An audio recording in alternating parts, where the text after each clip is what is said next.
Comment gérer sa voix? Bienvenue dans Minute Public Speaking présenté par Claude Eugénie. Aujourd'hui, on va voir comment gérer sa voix. Si vous ne l'avez pas encore fait, abonnez-vous, likez la vidéo, partagez-la et voilà. Aujourd'hui, ce qu'on va voir, c'est que votre véhicule principal, c'est votre voix. Et pour ça, il faut qu'elle soit la plus travaillée possible, idéalement. Moi, ce que je fais, c'est que je fais toujours quelques vocalises avant de commencer à parler. Ce qu'on peut faire, en fait, c'est détendre les cordes vocales. Vous allez faire avec moi. Faire des... le plus grave possible et le plus haut possible. Ça va permettre de détendre un peu votre corde vocale. Ensuite, il y a quelques petits exercices de diction que vous pouvez faire, tels que plus tu plaques les plis du plaid et plus le plaid est plat. Plus tu plaques les plis du plaid et plus le plaid est plat. Vous faites ça en boucle, ça va travailler un peu la langue, ça va vous faire du bien. Ensuite, il y a un autre exercice que vous pouvez faire, c'est un bonhomme de bois qui mangeait des patates et des pommes de pain. C'est un bonhomme de bois qui mangeait des patates et des pommes de pain. Il faut bien penser à détendre tout votre visage. C'est super important. Ça va vous permettre d'être à l'aise avec ce que vous avez à faire, de poser votre voix et aussi respirer profondément. Prenez quelques respirations. On va le faire ensemble. La première respiration, vous allez respirer à 5 et expirer sur 5. C'est parti.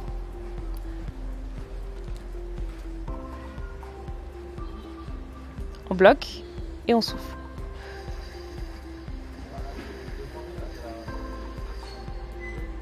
Voilà. On augmente. Maintenant, on va respirer sur 5 et on va expirer sur 10. C'est parti. On bloque et on souffle.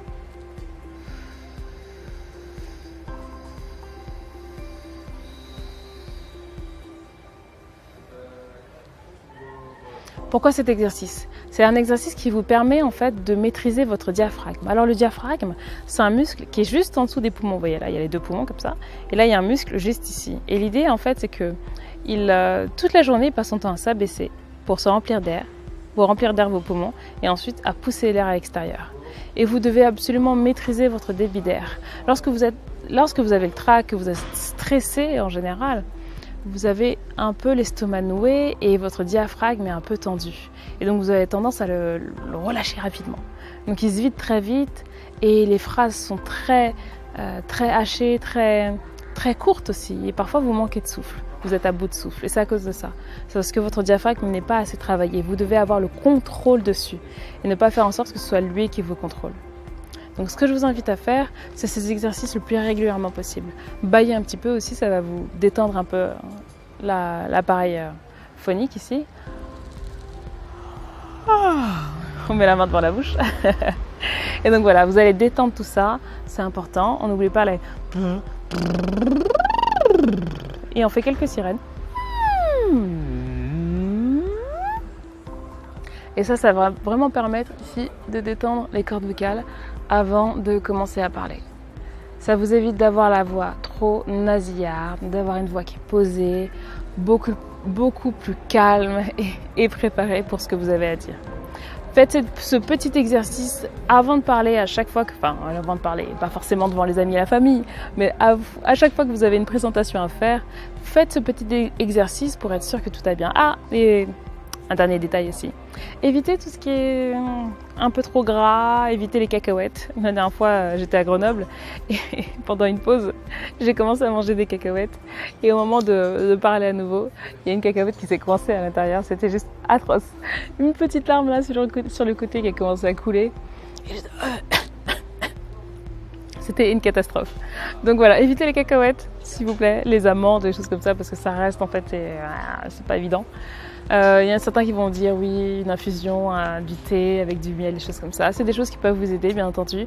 Mais ce qui va surtout vous aider, c'est de boire de l'eau, oui. Parce qu'à un moment donné, on commence à avoir la bouche sèche, les dents sèches. Parfois, on a la lèvre qui colle en fait au niveau des dents. Et c'est pas facile quand on a beaucoup de choses à dire. Donc, prenez le temps de boire. On ne vous en voudra pas si vous êtes en train de boire. Croyez-moi, votre audience va comprendre. Et vous avez besoin de vous hydrater. Et aussi, dernière petite astuce. Lorsque j'étais à Amsterdam, je parlais devant une audience de 100-150 personnes. Et j'avais pas anticipé ça. Mais quand j'arrive sur scène, donc quand j'étais en public, tout allait bien, je regardais les orateurs en train de parler. Et vient mon tour pour faire ma petite conférence. Et j'arrive, et quand je fais ma conférence, Bah, il y avait un ventilateur dans mon visage, donc j'avais la gorge sèche, les lèvres sèches et j'ai continué malgré tout, mais j'aurais dû m'arrêter pour boire un peu d'eau parce que une catastrophe. Donc voilà, hydratez-vous, évitez d'avoir un ventilateur qui est dans votre visage. Si vous avez l'occasion de le faire, prenez le temps de vous mettre en situation avant que tout le monde arrive, de tester la salle, l'angle, là où vous allez aller. Comme ça, vous serez à l'aise pour mieux utiliser votre voix et savoir s'il y a des choses qui vont peut-être vous gêner. Donc voilà, allez, et puis brossez-vous les dents, c'est jamais. Parce qu'il y a peut-être parfois des trucs entre les dents. Allez, je vous retrouve bientôt. Abonnez-vous, likez la page et puis je vous retrouve dans une prochaine vidéo. Au revoir.